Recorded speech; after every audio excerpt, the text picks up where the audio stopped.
How many of the knives in your kitchen drawer did you make worse the last time you decided to clean one up? I ask because I did it for years. My name is Walt Rennick. I'm 71. I spent 34 years as a tool and die maker in a shop outside Canton, Ohio. And since I retired, I've had somewhere around 9,000 blades across my bench. I don't sell knives. People send me theirs and I send them back. Today I'm going to walk you through 8 steps that take a seized, orange, forgotten Opinel and bring it back to what it actually looked like the day it left Savoy, and the whole job is going to cost you less than $2 in materials. Not a kit, not a gel. Under $2, and most of what you need is already in your kitchen. Here's the part that will bother some of you. Factory new on an Opinel was never shiny. If your finished blade looks like a bathroom faucet, you didn't restore it. You erased it. And the rust on that blade is not what's killing the knife. The water sitting inside the beech handle is. Now, nobody is going to run an advertisement telling you that 90 cents of citric acid powder does the same work as a $22 rust removal gel, not because anyone is hiding it, because there is no money in saying it out loud. The $150 restoration kit on the shelf holds maybe $18 of material bought separately, and the rest is the box and the marketing. The sharpening service down at the farmer's market charges $12 a blade. 4 knives a year for 20 years is $960 for a skill you can learn in one afternoon, and the company that made your knife would genuinely rather sell you another one for $20 than teach you to save the one in your hand. There's no conspiracy in any of that. There's just nobody with a budget to tell you otherwise. I was worse than any of them for a long stretch. 11 years I went at old carbon steel with 80 grit paper and a wire cup brush chucked in a 1/2-inch drill. I soaked whole knives in white vinegar overnight, handle and all, and wondered why the wood split down the middle by Thursday. I oiled them with whatever was in the drain pan under the truck. I ruined a pre-war French folder that way, and I still think about it. My grandfather ran a machine shop with a dirt floor, and he told me one thing when I was 9 that I've repeated for 60 years. You can always take more steel off tomorrow. You can never put it back. So before we start, do me a favor.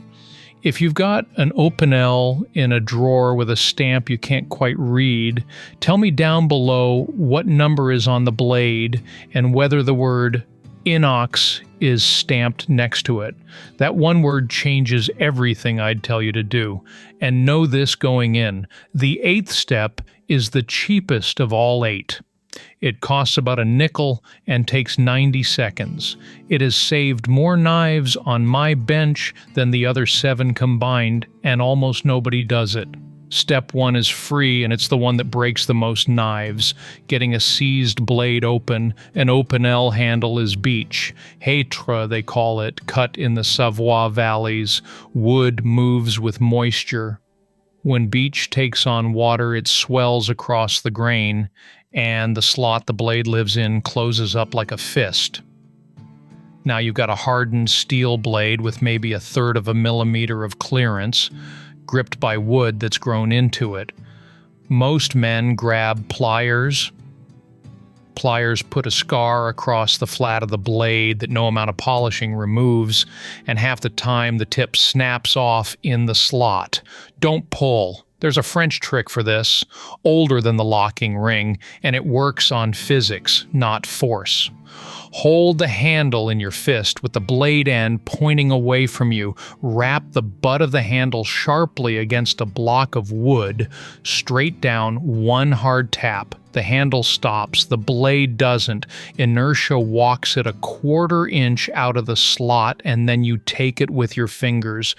2 or 3 taps is usually all it wants. If it won't budge, the wood is still wet. Put the knife on top of the refrigerator where it's warm and dry for 3 or 4 days, not the oven, not the microwave. I've seen a man cook an Opinel handle in a toaster oven and crack it into 4 pieces on the way out. Warm and slow. A drop of mineral oil at the pivot each day helps it wick in around the pin. Once it opens, close it and open it 10 times. If it's stiff but moving, it's dry enough to work on.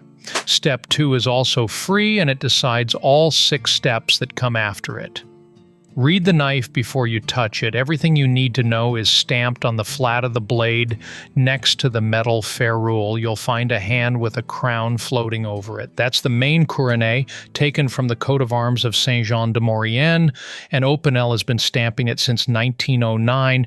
Below it, a number. That's the size, and the sizes ran from 1 to 13. The number 1 and the number 11 haven't been made since the 1930s, so if you're holding an 11, stop reading and put it somewhere safe.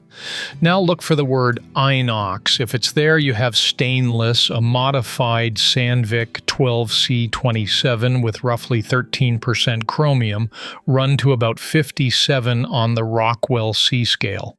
If inox is not there, you have XE90 carbon steel, about 0.9% carbon, and it will rust if you look at it wrong.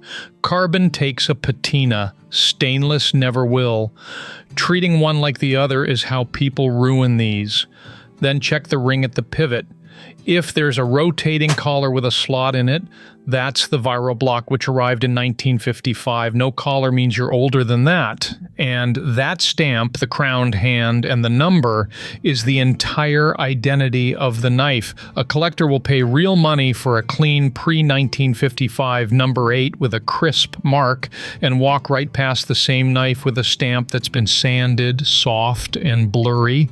Sanding over that mark is irreversible. Do not let an abrasive touch it. Not once, not lightly, not ever. Let me stop here for a second. What I just walked you through, reading a knife before you lay a finger on it, is about 1 page of Chapter 3. There are 11 more chapters. The book is called The Restorer'S Bench, first edition, 158 pages, 12 chapters, and it's organized by the decision you're standing in front of instead of by the tool in your hand. The bench cards are in there, so is the shop safety card, and so is an index arranged by symptom, so you can look up what your knife is actually doing instead of guessing. The link is in the description, and the QR code is up on the screen. Tonight is the night you stop being afraid of that drawer. Step 3 costs about 20 cents and everybody skips it. Degrease. 60 years of pocket lint, old oil, wax, and skin grease sit on that blade in a film you can't see. Acid does not go through grease, it goes around it. That's why people pull a blade out of a bath with clean patches and orange patches and assume the chemistry failed. The chemistry never touched half the steel. Wipe the blade down with isopropyl alcohol on a cotton rag. 70% from the drugstore is plenty. A bottle costs a couple of dollars and you'll use a thimbleful. Work both flats, the spine, and especially the tang area down inside the ferrule where the crud packs in hardest. Then wipe it dry and stop touching the steel with bare fingers. The salt on your fingertips is enough to print a permanent fingerprint into carbon steel overnight. I keep a pair of cotton gloves in the drawer for this, and I felt ridiculous the first year I used them. If the pivot area is packed solid, roll up a paper towel corner into a point and work it into the slot dry. A pipe cleaner works even better, and a bag of them from the craft aisle is $1 and lasts the rest of your life. Step 4 is the heart of the job, and it costs about 20 cents. Citric acid. A 1-pound bag of food-grade citric acid powder runs $6 in the canning aisle and gives you around 30 baths. 1 tablespoon in a cup of hot tap water. Hot, not boiling. About the temperature of coffee you can just barely drink. Here's the mechanism because it matters. Citric acid is a chelator. It doesn't dissolve steel the way a strong mineral acid does. It grabs iron atoms out of the rust and locks them into a soluble complex, and it does that far more readily with the loose hydrated iron oxide in red rust than with the tight metal underneath. That's why it is forgiving and why vinegar isn't. Vinegar is 5% acetic acid, and once the rust runs out, it keeps going into good steel and leaves you with a pitted gray surface. Overnight in vinegar has cost more old blades than any other single piece of advice on the internet. Blade only, the wood stays out of the water. On an Opinel, that means you either work with the knife open and only the blade submerged in a tall glass, or you drill out the pivot pin, which is about the thickness of 2 stacked dimes, and replace it afterward with a brass rod. For most knives, the tall glass is enough. Check it at 10 minutes, then 20, then 30. Pull it, wipe with a rag, look. Red foam coming off is the reaction working. When the orange is gone and you're down to gray and black, you're done. An hour is a lot. 3 hours is too much. Ventilate, wear eye protection, and keep it off your skin. Step 5 costs about $0.10, and it's the step that decides whether the rust comes back next spring. Neutralize, then convert. Straight out of the acid, that steel is chemically bare and it is furious. Bare carbon steel will flash rust in humid air in about 10 minutes. You have less time than it takes your coffee to go cold. So a tablespoon of baking soda in a cup of water, 30 seconds of swishing, then rinse and dry hard with a towel and a hair dryer on low. Get the moisture out of the pivot area. Now, if the blade is carbon, don't stop at bare gray. Put a patina on it on purpose. Red rust and black patina are not the same thing, and confusing them is the single most common mistake I see. Red rust is hydrated iron oxide. It's porous, it holds water against the steel, it takes up more room than the metal it came from, and it never stops eating. The Canadian Conservation Institute's guidance on recognizing active corrosion says the same thing in plainer language. Powdery orange means the reaction is still running. Black patina is a tight, adherent oxide that bonds to the surface and shuts the door behind it. Same family of chemistry that protects a well-seasoned cast iron skillet. Yellow mustard smeared on in dabs with a plastic fork, 45 minutes rinsed off. The mild acetic acid etches and leaves you a mottled gray-black. That's not damage. That's armor. And it's what a 100-year-old French farm knife looked like in the hand of the man who owned it. If the blade is stainless, skip this entirely.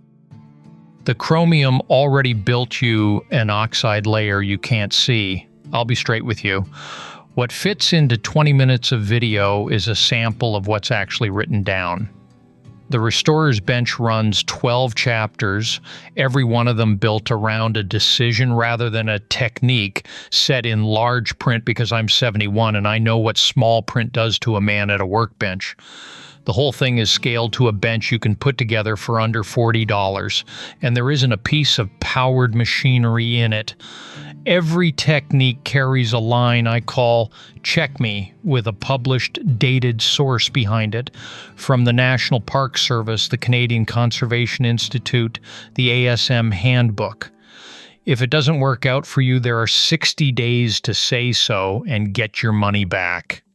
And if you've been watching this thinking about a knife that outlived the man who carried it, that is exactly who I wrote it for. The link sits under this video, and the code on screen goes to the same place. Some things ought to get handed down working. Step 6 costs about 60 cents, and it's where most people destroy what they just saved. Abrasive. 2 sheets of wet or dry paper, 600 and 1,000 grit, are 30 cents a piece at the auto parts store. 1,000 grit under your thumb feels about like a business card. That's all the aggression you need. Wrap the paper around a hard flat backer, a paint stir stick works, wet it with a few drops of mineral oil, and go lengthwise, heel to tip, following the grind lines, never across, never in circles. Opinel put a fine longitudinal satin on those blades, and every stroke you take across the grain fights the finish you're trying to match. Stay off the stamp. I mask mine with a piece of blue tape cut to shape. 30 seconds of prevention against a permanent loss, and keep the buffing wheel out of it. A cotton buff loaded with compound does 2 things to an Opinel, and both are bad. It rounds the crisp edges of that crowned hand until the knife loses its name and it heats a thin edge faster than you can feel it.